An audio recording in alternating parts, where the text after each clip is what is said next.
विजय मल्ल्या सभापती महोदय एवढं मोठं कर्ज बुडून त्या ठिकाणी पळून गेला, त्याचं कुणी काही केलं नाही. राजे निंबाळकर. धन्यवाद सभापती महोदय. मी आपल्या माध्यमातून सरकारचं लक्ष अतिशय महत्त्वाच्या विषयाकडे वेधू इच्छितो. सभापती महोदय, आपण बघितलं असेल, राष्ट्रीयकृत बँका शैक्षणिक कर्ज देत असताना त्या विद्यार्थ्याला शैक्षणिक कर्ज देत असताना जर येणे झालेली प्रॉपर्टी त्याच्याकडे असेल, त्याच्या कुटुंबात असेल, तरच शैक्षणिक कर्ज त्याला त्या ठिकाणी दिलं जाते. सभापती महोदय, मला आपल्या माध्यमातून सरकारला विचारायचं आहे की आता माझ्या मतदारसंघामध्ये एक दुनेभांडी करणारी एक महिला होती, तिची मुलगी त्या ठिकाणी नीटला सिलेक्ट झाली. एक भेळचा गाडा चालवणारा माणूस त्या ठिकाणी होता, त्याचा मुलगा त्या ठिकाणी नीटच्या परीक्षेसाठी सिलेक्ट झाला. सभापती महोदय, ह्या गोरगरिबाच्या मुलांनी डॉक्टर इंजिनियर व्हायचं नाही का? त्यांना शैक्षणिक कर्ज द्यायचं असेल तर बँक त्यांना येणे झालेली प्रॉपर्टी त्या ठिकाणी मागते.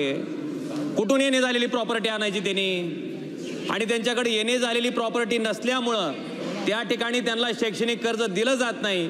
सभापती महोदय, अतिशय गंभीर विषय आहे.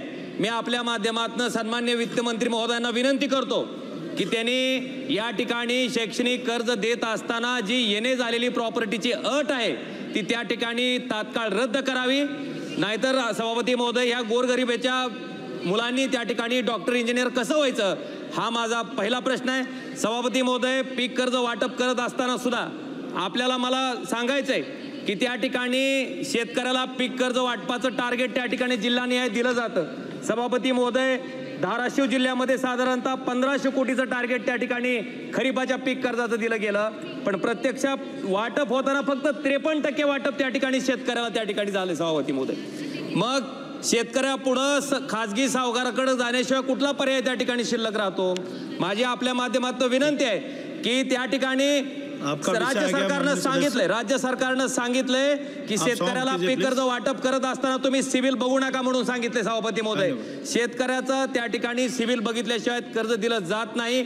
4-4 महिने त्या ठिकाणी फाईल त्या ठिकाणी राष्ट्रीयकृत बँकेत दाखल केलेले असतात. सभापती महोदय, 4-4 महिने त्याला पीक कर्ज दिलं जात नाही. RACCच्या नावाखाली सगळा खेळ चालू आहे. सभापती महोदय, माझी कळकळीची विनंती आहे, विजय मल्ल्या सभापती महोदय एवढं मोठं कर्ज बुडून त्या ठिकाणी पळून गेला, त्याचं कुणी काही केलं नाही. बिचारा शेतकरी 1 लाख 2 लाख 3 लाख त्या ठिकाणी कर्ज शेतीवर घेतोय. सभापती महोदय, त्या ठिकाणी ह्या सगळ्या अटी रद्द करून जे टार्गेट त्या ठिकाणी राष्ट्रीयकृत बँकेला दिलंय ते टार्गेट राष्ट्रीयकृत बँकेने त्या ठिकाणी पूर्ण केलं पाहिजे. ही माझी कळकळीची विनंती आपल्या माध्यमातून केंद्र सरकारकडे आहे.